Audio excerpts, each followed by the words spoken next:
But GM did announce something big at CES, right? So you mean the Chevy Equinox EV at CES starting at just $30,000? Wow, $30,000. Okay, so what's the range? There were no specs announced. This was just like one of those press things. Okay, so that's not a great sign. But there was another GM announcement. Yes, the 2024 Chevy Silverado.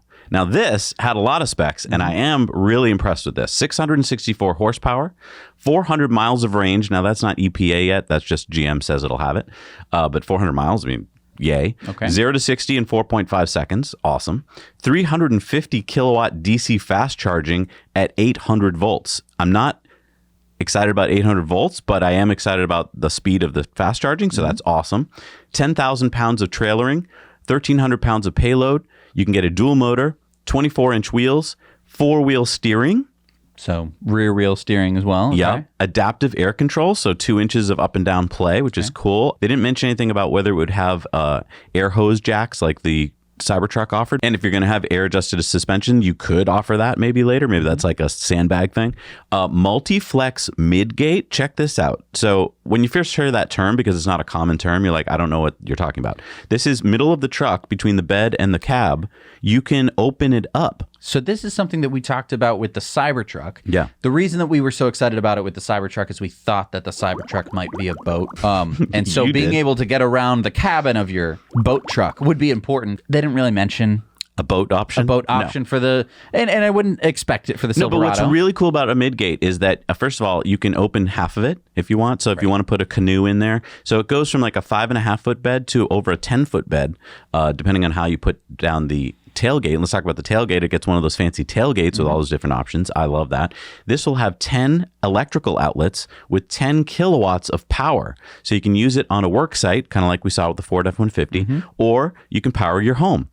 A lot of cool options here. Now, there's even more options that they showed in CGI, like all these tool chests.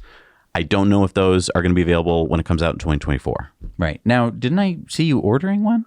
I did. I mean, I want to share electric pickup trucks with you guys. How are we going to know if this is better than the F-150, as good as the Cybertruck, if we don't get our hands on them? And I mean, as a kid, I grew up with pickup trucks. That's what we had in the family. I haven't had them in a long time. I'm kind of excited again to get my hands on a pickup truck because you can do so much with them. Well, especially one that you're excited to own. Yeah.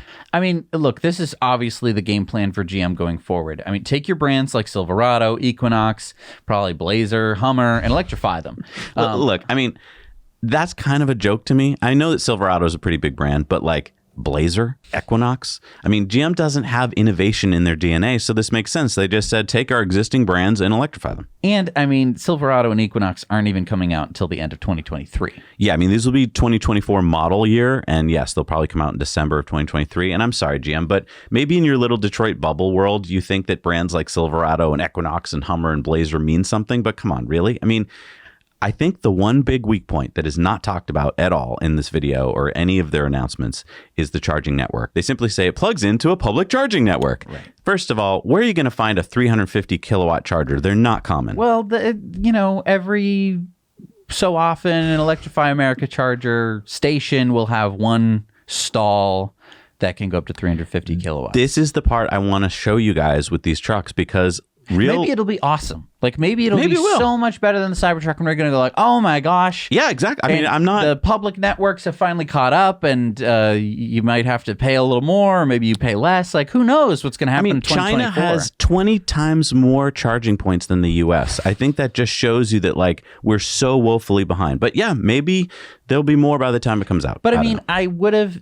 This is an impressive truck, and I think we're going to talk about this more later this week. I think we should do an in-depth about it. But to me, it does seem like if you're going to put all this time and effort into getting a great range and rear wheel steering and a mid gate, why not just say, and we're also expanding out our Silverado network or our Chevy charging stations? No, I mean, I wrote off this truck, obviously, when it came out, and I just said, like, it's a placeholder truck. It's probably going to be a piece of crap. And when we did our in-depth about pickup trucks a while back, we didn't really talk about it because we knew nothing about it. Yeah. Now we have some specs. Now we have some prices. Yeah. I mean, starting price $39,900.